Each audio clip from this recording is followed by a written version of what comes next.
que você sabe sobre saúde suplementar, né? O que significa a saúde suplementar? Sem ler, alguém é capaz de me responder? Sem ler, Juliana. Hein, gente? Então vamos lá para vocês entenderem que aqui a gente vai falar sobre isso. Como tudo começou. A Constituição Federal de 1988, ela assegura em seu artigo, o artigo, na realidade, 196, que a saúde é direito de todos e dever do Estado, garantido mediante a políticas sociais e econômicas que visem a resolução de risco de doenças e outros agravos e o acesso universal, igualitário às ações e serviços para a sua promoção, proteção e recuperação. Na apostila de vocês, logo após esse texto, ela tem uma linha do tempo. Eu não sei se eu coloquei aqui. Não, então vamos para lá. Essa linha do tempo, ela é muito importante. Por quê? Porque essa linha do tempo, ela fala como tudo começou. E aí vamos lá para a apostila. Em 1988, a Assembleia Constituinte definiu que a saúde é direito humano fundamental. Quem aqui é mais ou menos da minha idade, lembra que o SUS nem sempre foi SUS. E antes ele era chamado de INAMPS. Né? Quem é uma pessoa jovem, assim como eu. E o SUS, ele só surgiu a partir dessa política, a partir dessa Constituição Federal, que aí, em 1990, o SUS ele veio através do Ministério da Saúde e ele absorveu o INAMPS. Então, ele passou a ser chamado Sistema Único de Saúde. Vocês também trabalham com SUS, como é o faturamento, eu estou fazendo isso um pouquinho mais detalhado para que vocês entendam mais sobre isso. Então, até 1998, não havia nenhum tipo de regulação, nem para o SUS, que até então já havia virado SUS, mas ainda não era regulado, não tinha nada, e nem para as operadoras de saúde. Então, até 1998, cada um fazia o que queria. Era um bolo doido. Quem está na saúde desde essa época, eu comecei na área de saúde suplementar aos 14 anos. Na época não tinha aprendiz, jovem aprendiz, mas era estágio. E eu sempre gostei muito de papel e eu era apaixonada por ser secretária. Então, o meu segundo grau foi de secretariado. Eu acho que vocês nem sabem o que é isso, porque já tem muitos anos que ele parou de existir.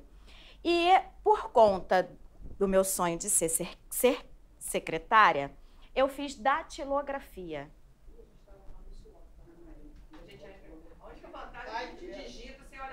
Exatamente. Então, eu fiz... Pode falar, Dani. A minha primeira experiência em instrutoria foi como professora de datilografia. A minha também. A minha também. Eu fui fazer o curso de datilografia e lá eles davam oportunidade para os melhores alunos. E aí, eu sou muito agitada, né? Então, eu tinha facilidade de digitar muito rápido. Comecei como instrutora de alunos novos. Aí tive a oportunidade de ganhar um curso grátis de datilografia para máquina elétrica, que era um plus. Na época que eu fazia, eu tinha 13, 14 anos, ela estava surgindo no mercado. A máquina de escrever elétrica. E dali, uma clínica que tinha aqui no Rio, uma rede de clínicas que na época era bem famosinha, foi até essa clínica pedir estagiários porque eles precisavam de alguém. Estava ficando em alta o exame de ultrassonografia. Gente, ultrassonografia hoje está obsoleta. Mas na minha época era, vou fazer uma ultrassonografia. E aí, como eu estava lá entre os melhores alunos, eu fui recrutada para fazer o teste lá com o médico ultrassonografista, que era as clínicas Camode, no Rio de Janeiro. E aí eu acabei ficando e foi onde começou a minha vida na saúde suplementar. Comecei sendo datilografista, né? Eu fazia os laudos de ultrassonografia e na época não tinha nada que armazenasse. Então ele ia fazendo o exame na paciente e ia falando. E eu tinha que datilografar o que ele escrevia, o que ele falava. Quando a paciente saísse da maca, eu já tinha que estar com o laudo pronto, já para ele assinar e entregar para ela. Então precisava ser de flash. Mas até hoje tem, só não é com datilografia. Pois é, mas hoje em dia você já tem laudos pré-prontos. Você só adiciona as medidas. E muitas das vezes o próprio médico faz, porque ele fez ali, ele vai lançando as medidas no próprio aparelho de ultrassonografia e o laudo já sai impresso. Mas na minha época, não. E eu ainda tinha que grampear as fotinhas que saíam. Então, imagina, foi quando eu tinha 16 anos, quando a clínica me ofereceu uma vaga, porque gostavam de mim, gostavam da forma como eu trabalhava com o Dr. Antônio e me deram a vaga para ser auxiliar de recepção. Sabe o que eu fazia? Eu era o boy. Eu pegava... mas eu era auxiliar de recepção, estagiária, porque eu ainda estava fazendo o 2º grau. Aí eu saía dali, pegava a guia, entregava, e cada convênio, eles tinham tanto o faturamento SUS quanto de convênio. E cada convênio era uma guia, cada convênio era um código. E eu sempre fui muito curiosa e tive uma facilidade para aprender. E ia perguntando, como é que faz isso? Como é que faz isso? E dali começou a minha vida. Fui ali mesmo. Fui promovida para assistente de recepção 2, porque haviam 3 níveis. E aí fui para recepção, para coordenação de recepção, e daí eu fui indo para outros lugares. Mas, em 1998, surgiu a Lei 9656 de 98, que foi fundada em 3 de junho de 1998. Essa lei é a lei principal da área da saúde. Quem trabalha na saúde suplementar tem que saber essa lei, o que ela rege de cor. Claro que hoje, mais de 20 anos depois, porque a minha filha nasceu em outubro de 98, essa lei tem 25 anos. Exatamente, fez 25 anos esse ano. E muitas emendas, outras leis foram criadas para revogar, para atualizar essa lei inicial, mas ela ainda é a lei principal.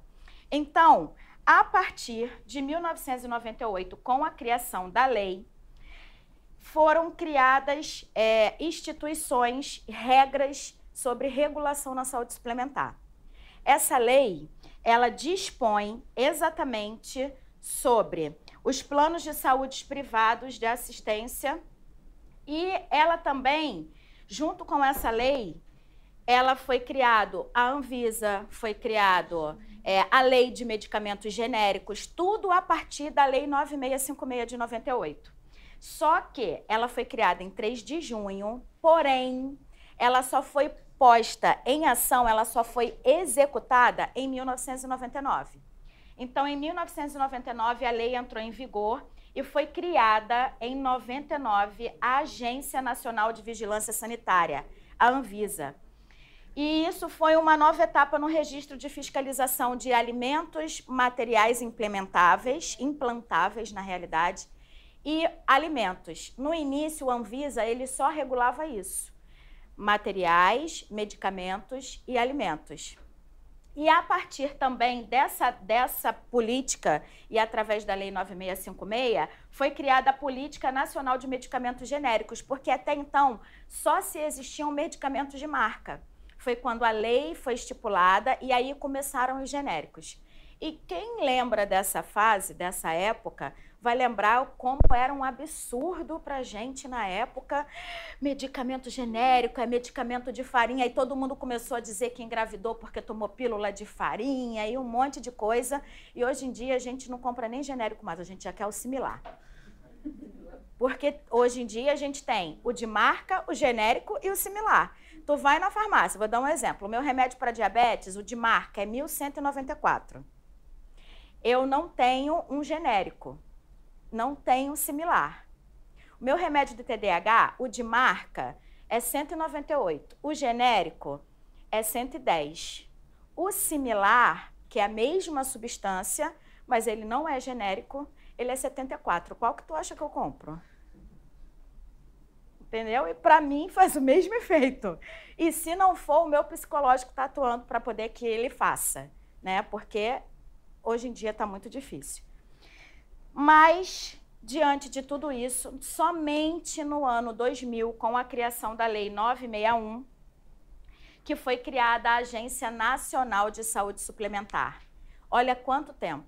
A Lei 9656 ela foi criada em 3 de junho de 98, só entrou em vigor um ano depois, em 99, mas só no ano 2000 foi que foi criada a Agência Nacional de Saúde, que é a ANS. E a ANS, ela é o órgão que regula toda essa parte assistencial. Ela é vinculada ao Ministério de Saúde e outros 2 órgãos ajudam a ANS nessa regulação, que é a Anvisa e saúde suplementar. E agora a gente vai saber de fato o que é a saúde suplementar. É a atividade que envolve a operação de planos e seguros de assistência médica à saúde, que são os privados, e é a proteção regida pelo poder público representado pela ANS.